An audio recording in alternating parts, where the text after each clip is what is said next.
Welcome to Down Home Money. We are so excited today. You know, Down Home Money is a simple approach to financial freedom. And I am thrilled with my guest today because she's a good friend of mine. And I want to welcome Marla Carrico. And Marla, please tell them a little bit about yourself. Okay. I'll let you tell them. Okay. I've been a realtor for about 18 years. My mother was a realtor. I was pretty sure I never wanted to do that. And then in 2002, she said, once you get your license and come help me, and my daughter was starting first grade. So I was like, oh, okay. And I did that and really, honestly, just loved it. Loved helping people. Well, you know what? And I remember that because I got my license in 2001. And so I remember when you got your license because your mom, I was so fond of your mom. I mean, she was a past board president. I mean, she was an icon here in the Denton area. And so I loved her. And and when you got your license, you and I hit it off. Yeah, we did. We immediately connected. We did, yeah. And so it's so thrilled to have you. So tell us some more about your journey. So one of the things that I know that we wanted to talk about today was property management, and I really had no intention of getting into property management.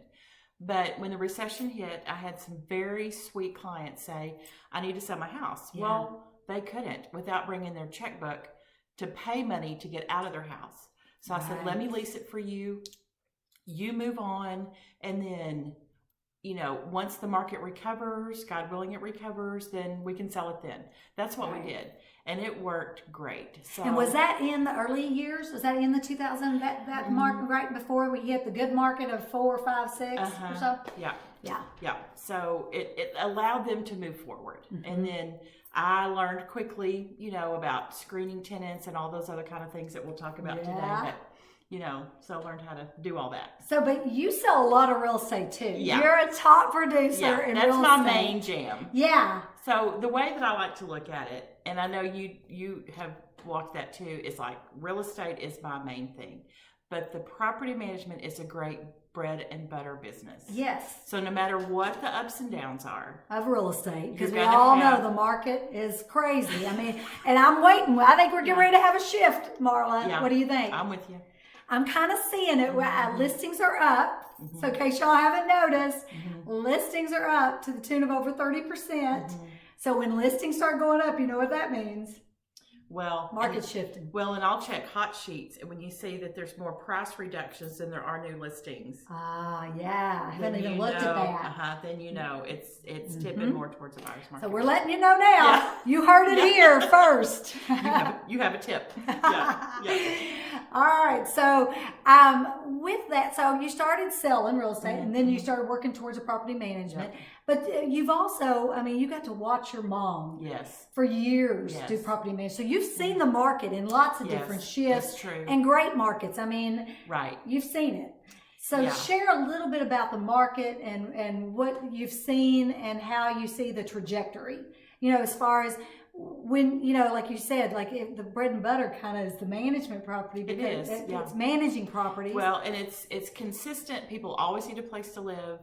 And maybe they can buy something, maybe they can't, but they still need a place to live. And people will only live in apartments for so long. And they want a home, they want a house, they want a yard for the dog, for the kids to grow something. They just want their own space. And that is what really propels the rental market, is when people, maybe they're not ready to buy, maybe their credit's not quite there yet, but they're working on it.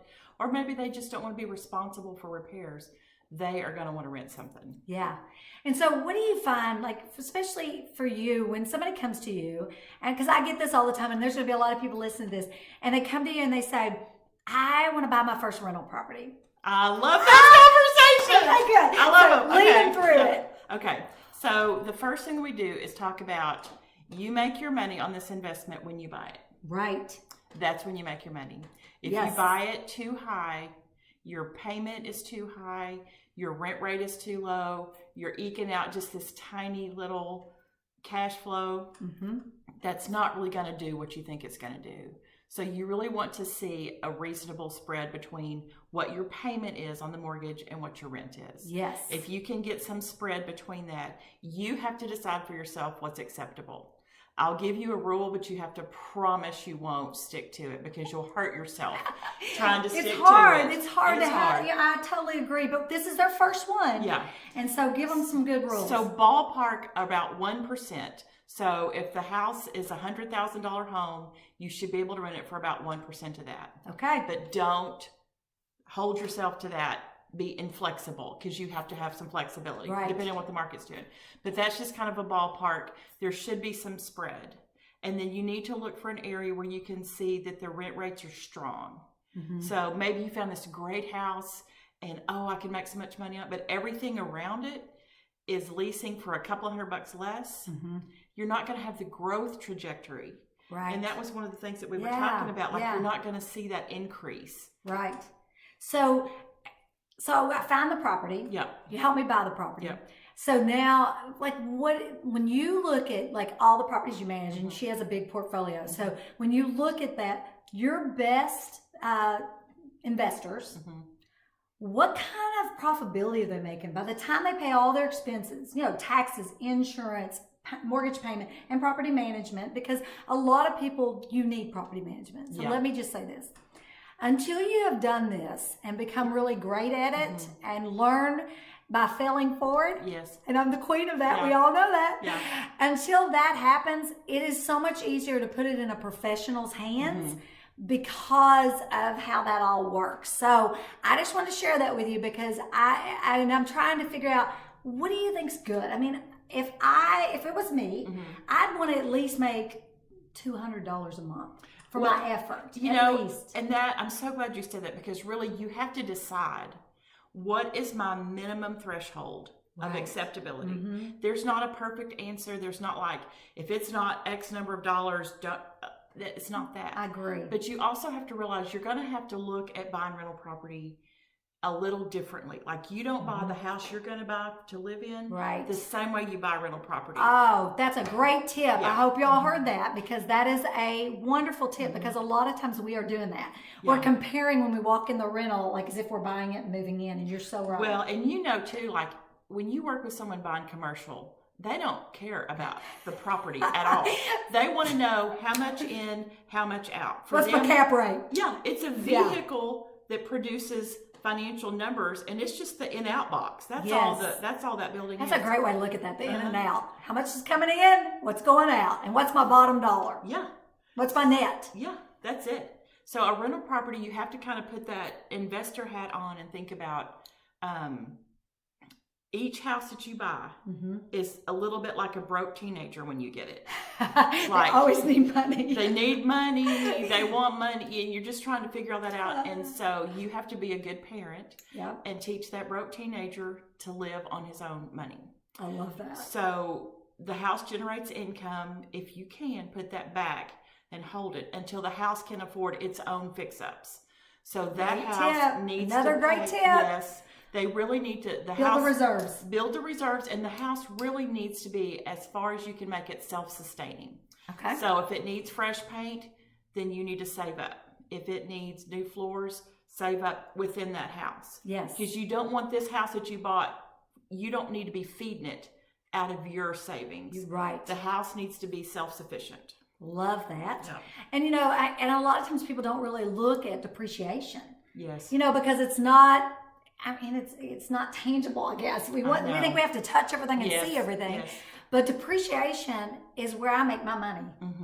And it's funny because once you've owned these properties, and just think about this, if you put them on a 15-year note, and we've had some different guests that have spoke about doing 15-year notes instead of 30, if they can make that work. If you can make the numbers work. If you can make it work.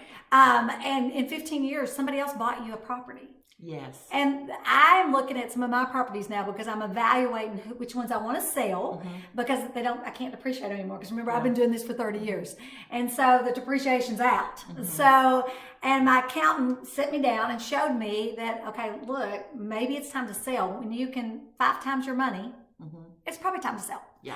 And I've owned them so long that it probably is time to sell. And so just to get some newer, fresher properties because the older the properties get, the more maintenance, right?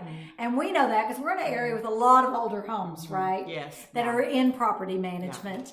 And the older homes just require more work. But I will tell you, I love pier and beam homes. Yeah.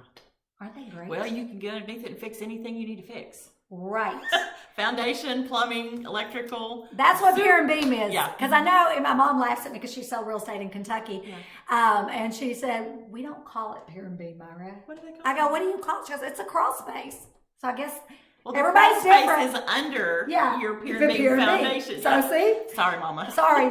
It's a pier and beam foundation. It's a pier and beam foundation. Crawl space is what's under there. Yeah. We do real estate in Texas, and we're going to call it pier and beam. Yeah, we do love you. We love you, Mama. And you don't have half the foundation problems in Kentucky that we have in Texas. Yeah. Well, we have that clay soil. So, yes. You know. Yeah. So what are some of your number one maintenance issues? Let's teach them a little bit about maintenance and what they can expect. So I just bought my first rental. You helped me. So I've got a cash flow positive. Here's the lecture. Okay, I'm going to sit you down and have you a lecture. So the lecture is there's only two ways you can do a house. You can use it up or you can fix it up. That's really good. There's no in between. Wow. There's no gray area. There's Girl, you are just bringing it today. I love talking about this. I can talk about it all day. I really could. You can use it up or fix it up. Those are your two choices. Okay. So if you have new construction, then you want to carefully maintain what you have that's new. Makes sense. But if it's an older home, and you've seen those rental properties, you know what I'm talking about. I might have a few. I mean, you're like, really? I know. You know, the condition. The conditions. It's not good. So you do not want to be a slumlord. No. You do not want to save money by not fixing anything. No. And this is what I've seen some people do. And I know you have too. Yep. They think, I'm going to keep the rent low and fix nothing. Oh my gosh, it's hilarious you say that because I have a good friend that does that. And don't do it. It drives me crazy because then their properties you are watching as you drive by, the property is just deteriorated. It's deteriorating. And I mean, I have some older properties. We maintain them to the best of our ability because I've got Rick Oliver and he can do anything, fix anything. But it's not easy. The older they are, the more you have maintenance issues. But like you said, when they're pier and beam, Rick can, when the plumbing messes up, he can get under the house and fix it. And just, I mean, it's crazy. It's fantastic, actually. And so, I mean, it is the thing about rental property, and that's why we call this the good, the bad, the ugly. I mean, that's why, because I want you to know everything, and that's why I knew Marla would be transparent with you guys, because it's so important that you know what can happen. Yes. So you asked about some of the big hitters. So foundation problems, that's a big hitter. So, but you know, if you see some cracks, this is what I hear people say, oh, that's just settling. It's not the foundation. It's the foundation. So, you know. Welcome to Texas. Yeah. If you don't have foundation problems, it's just when you're going to have them. Yeah, right. Yeah. So you have to just be mindful that, you know, especially like in this area where we live, clay soil, that you're getting even watering. Yes. All year round. Sprinkler system's a good investment. Gutters are a good investment. Great investment. You know, because it keeps the water away from sitting at the side of the house. You know, and I mean, seriously, across the country, everybody's different. Their soil. It's true. And if they have to do this kind of stuff. But in Texas, it is so crucial. Watering. I mean, I'll tell you a funny story. A house that Rick and I owned. We were and we moved in it because we had sold our house and we needed to move in it. So we moved in it, and it was one of our rentals. And we moved in, and we're sitting in the living room. And all of a sudden I hear this, and Rick and I looked at each other. I mean, it gives me chills to think about that day. I was like, what the heck was that? Yeah. And Rick goes, oh no, I left the water on. It's been on all day. And this house had foundation issues. Oh boy. And he overwatered it. And the floor in the kitchen, which we had just laid the tile, cracked. And that was the tile. You can imagine the noise it made, cracking.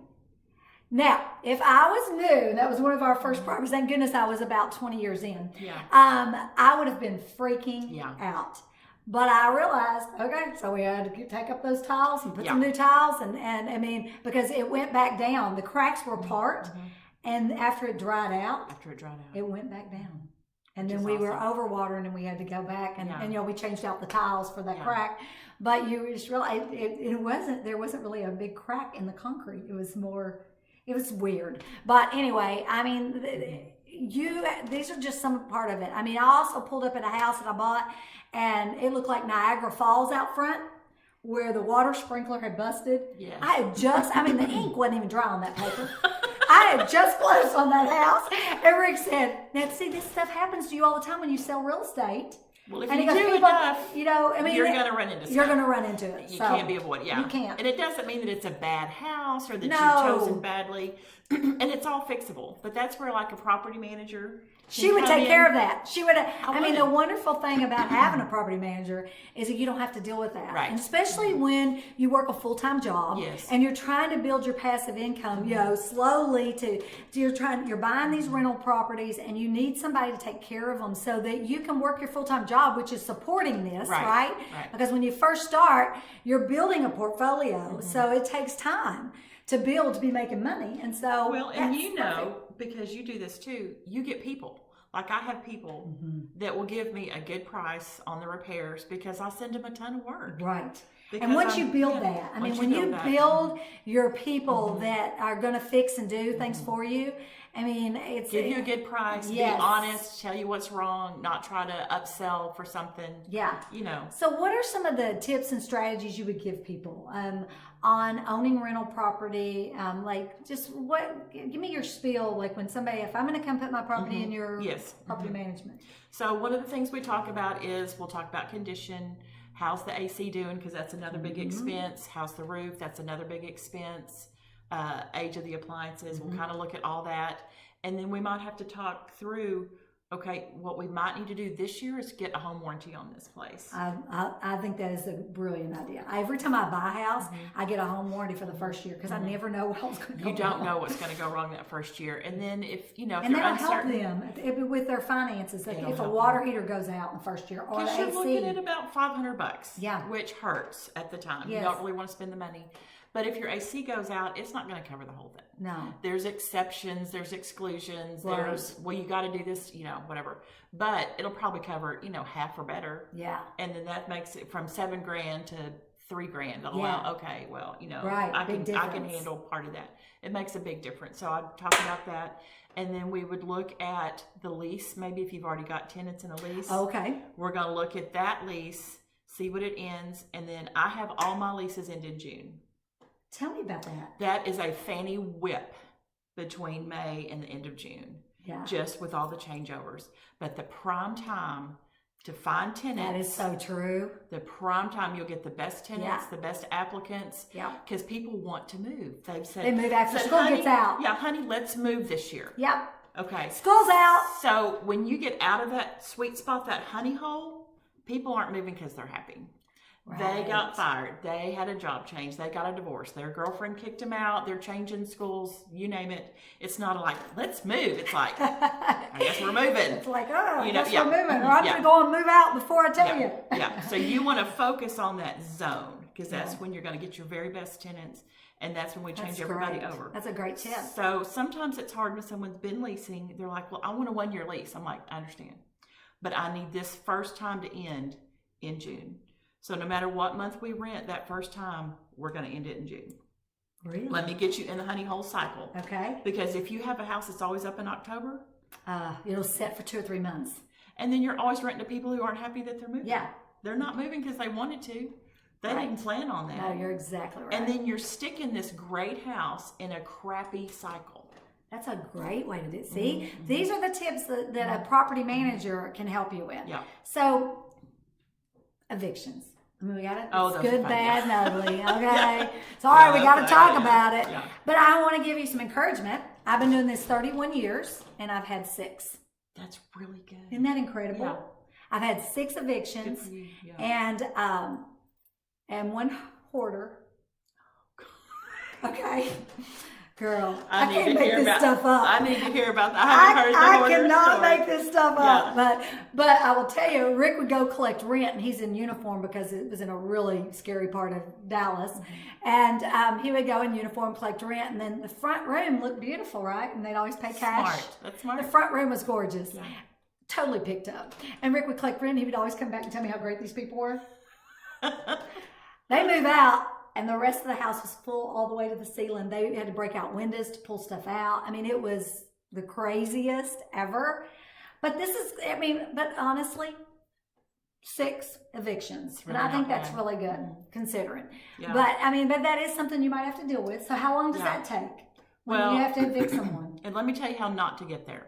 Okay, good. We'll start that. Okay. Because I'm like you, I've had very few where you have to, like, that is the ultimate go there. When you have to bring in legal authorities to say, you know. Right. But high level of communication, like all of our tenants, they can email me, they can call me, anybody on my team. Yeah. We have emergency lines that they could call, like, there's really no reason.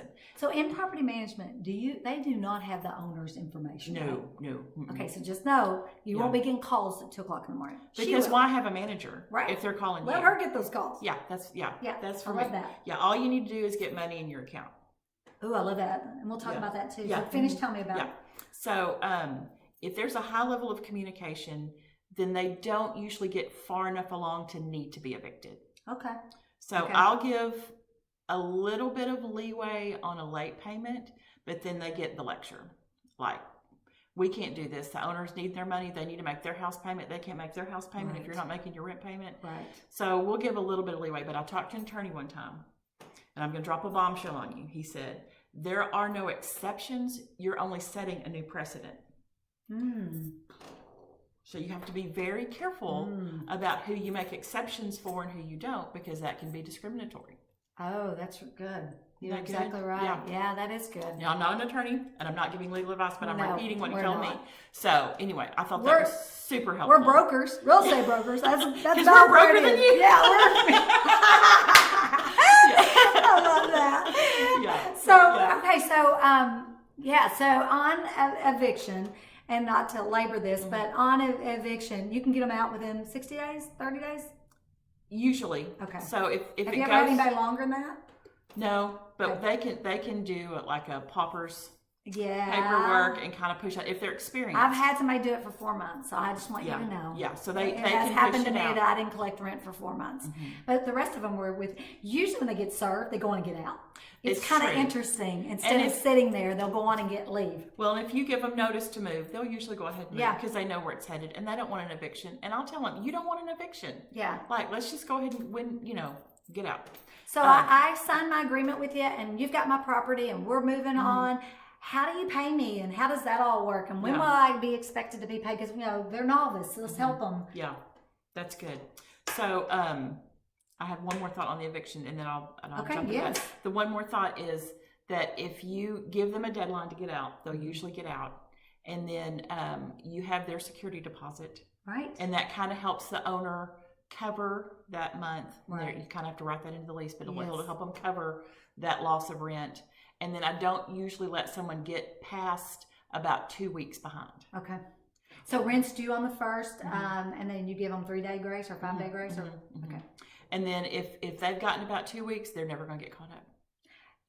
Because most of them are living paycheck to paycheck. It's just not going to happen. And that's why you're here, because we talk about how do we get our money working for us instead of us working for money. And so many people, the numbers are astounding. How many people are living paycheck to paycheck, and a lot of them are renters. Yeah. So you're exactly right. Yeah, if they're renting, they probably have bad credit, and that's not a criticism. No. But if they had better credit, they'd probably go ahead and buy something. So you kind of have to walk into knowing that. And, some of the things that can impact someone's credit, like a divorce, medical bills, student loans, so all that can. But if you see someone and they taken out credit with Walmart and didn't pay an H&M, and they didn't pay their cell phone bill, and they didn't pay their light bill, then you're starting to see a pattern. Those are called red flags, aren't they? Yes, and don't collect them. When you see them, you go. Yeah. You have, and that's called having screening criteria. Yeah. So, and they need to see that up front, but you can screen them. But as an owner, the rent comes in, and then we'll process it, and then we actually wire funds to your account. Oh, I love that. Usually by the 5th. I do a lot with housing, and I love how they send me my rent direct deposit. It's just a beautiful thing. I love that, and I've done it for years and years, and I have the exact same tenants from day one I started. Yeah. I'm talking, I have a 15-year tenant. That's good. That's really your goal. Long-term tenants. Because there's a little bit of cost at changeover. Yeah. And so if they'll stay, But I'll have another talk with you, is that you do need to go up on the rent. Don't think that you're being nice, that you're being kind. This is not a charity. This Taxes is not go a hobby. up. Insurance goes up. Yeah. I mean, everything else is going up, right? It is. So.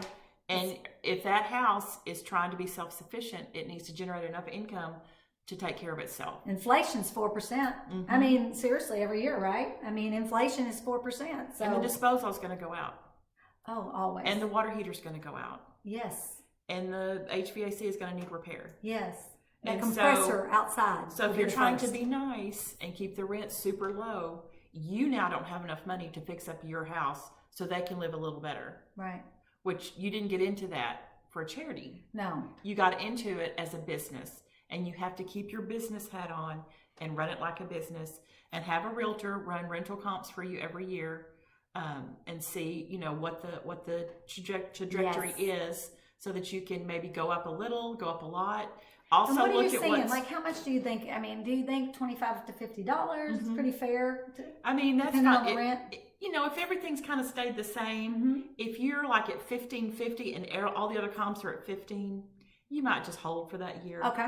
But if you're at $15.50 and you're seeing others at $16.25, you probably need to go up. And otherwise, you're going to get so far behind you can't get caught up with that tenant.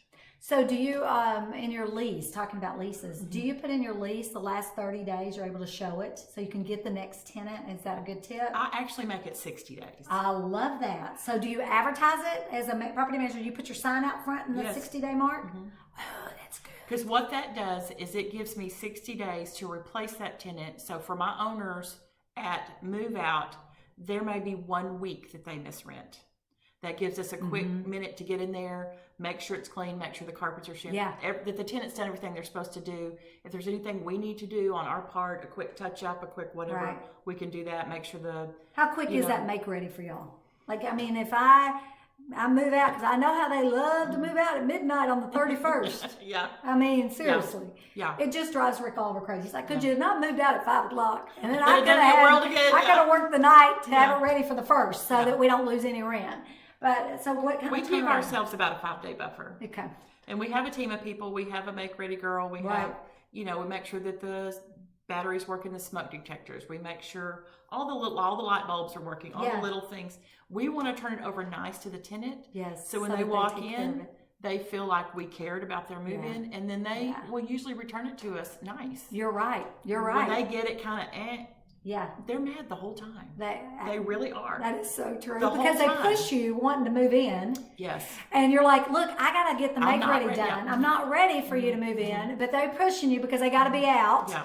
And then that has happened to us every time. Whenever we get pushed. They're mad the whole time. They're mad. They're calling us. You need to fix this. You need to fix that. This wasn't clean. And we're like, well, the reason it was like that was because I did you the favor you asked for. But yeah. Now, we'll tell you there's a 2-month grump rule, too. Oh, tell me about that. The first 2 months they're in the house, they're going to be grumpy. Yeah. They're going to find stuff. This light switch well, we didn't know the light switch didn't work, so we'll send the electrician out. So you just got to give them some a couple grace. months. We'll be nice. Don't be mad at them for finding stuff. They are helping you fix up your house. Yeah, because you'll get those that won't call you on anything. And that does not help. When they move out, the house is a disaster. Well, the little leak at the base of the toilet has now rotted out the whole floor. Yes. Please because they never called you. That's so funny. I had a house over on Cena, and these guys moved in, and as a little 2-bedroom, and they called and they said, the floor feels a little warm. The hot water had a leak. The water bill was unbelievable. Then they wanted us to pay the water bill. Right. The whole bottom, because it was pure and bean. A little crawl space. It was full of water. Rick raced up the deal, and it was hot water. Hot water. And so, and here's the great thing. Y'all, this isn't happening every day. These are just isolated instances that happen. When I get my P&L at the end of every month, I smile. Yeah. So I don't want you to feel like we're being negative. I just want you to know the good, the bad, the ugly. Be prepared. Yeah. Don't let it catch you by surprise. Exactly. I mean, I am thrilled about real estate. My best investments are in real estate. Just when it comes to building wealth, for instance, I'm getting ready to list a property that I paid maybe $300,000 for, some apartments, and I'm going to list it for $9. According to the CAD here, they tell me it's worth 1.1. So maybe I'm wrong, but I look at the numbers and what it cash flows, and I know what investors will pay for it. And and here's another tip: a property's worth what a buyer is willing to pay for it. And you agree with that? Yes. And if you're thinking, oh, I want multifamily, just remember that investors are very tight. They're not going to say, oh, I love the way that looks. Let's buy it. They're going to be like, show me the numbers. It's in not and out. granted. Yeah. I love it. No. No. So it's numbers. when you get ready to sell it, the numbers have to work, right? So, but a house, if you sell it, it's somebody different. might fall in love. You It can may put be, a premium on it and sell it for a premium. That is so true. So there's that little nuance. Well, I have houses I paid $60,000 to $80,000 for that in that neighborhood are right now going for $200,000 to $220,000. And where can you do that? So maybe you're not making very much money on the front end. Like maybe because you're using property management and you're making $100 a month, right? But by the time you do depreciation at the end of the year, you will have a net profit probably. But the thing is that you're building equity. Yes. And equity over time, you are building wealth. Yes. And so that is what's so important. And that's why I'm so excited about rental property, because rental property made Rick and I millionaires. Absolutely. Because here's what you do. You invest your money. It's still there. Right. It didn't go away. Right. It's still in the house. And you can access it multiple ways. Yes. And it's generating income at the same time. And then when you're, need to sell it, whatever, then you get your money back out plus whatever it is appreciated. Yeah. Which reminds me, there's one more thing I want to make sure I mention. When you buy rental property, you have to pick. It's a fork in the road. Do you want to buy a house that's going to appreciate really well and you want to sell it? Yes. Or do you want something that's going to cash flow? Maybe it won't appreciate all that much, but it's going to cash flow you. Great. Yeah. That's a really good point. Very rarely do you get both together, so don't be looking for it together. You got to own it over time to get both. Time. And 10 years or more. Right. A long time. A long time. Yeah. It's not a quick, Right. Yeah. So at the end of every month, you're going to send, so we just finished January. Okay. By what date do you direct deposit in my account? I try to get by the 5th. If there's been like a holiday or a bank holiday or something, sometimes we have to push it out to the 7th, but that's the goal. And then so you'll get money wired to your account, then you'll get emailed what came in. That's what I was going to ask. What went out. Like a P&L? A P&L, and then copies of any bills. Like if the disposal went out, you're going to get the plumber's bill. So your accountant would love you having property management because it's so organized. It's not like a shoebox with all the receipts in it. Right. I've been there before, so I can relate. But anyway, so thank you so much. Sure, yeah. So anything else you want to tell them? Just go do it. Have advisors. Don't just pick something. Have a realtor that you really trust that will give you an opinion. Yes. If or maybe they own real estate. Go get somebody that owns some real estate to help you, right? Or own rentals so they know they do it daily. Because you can be mentored in one area by somebody who's just killing it. Maybe the rest of their life's crazy, but if they've got this piece figured out, learn what you can. Yes. And talk to people, have advisors, proceed carefully, and if you hate it, sell it. That's the beautiful thing about it. You're not stuck. You're not a tree. Yeah. You're not stuck. So you can sell it and make money. And make money. Get your money back and make some, and then call Marla for what else you ought to do. And I'll tell you what you can do with that money. Right. All right. Yeah. Well, thank you guys. Again, we appreciate you coming to our site. And every week we're going to be having videos, giving you tips and strategies so that you can live your best life and have financial freedom. Thanks. See ya. Thanks, Marla. Yeah, you're welcome. Oh, appreciate you. It's fun.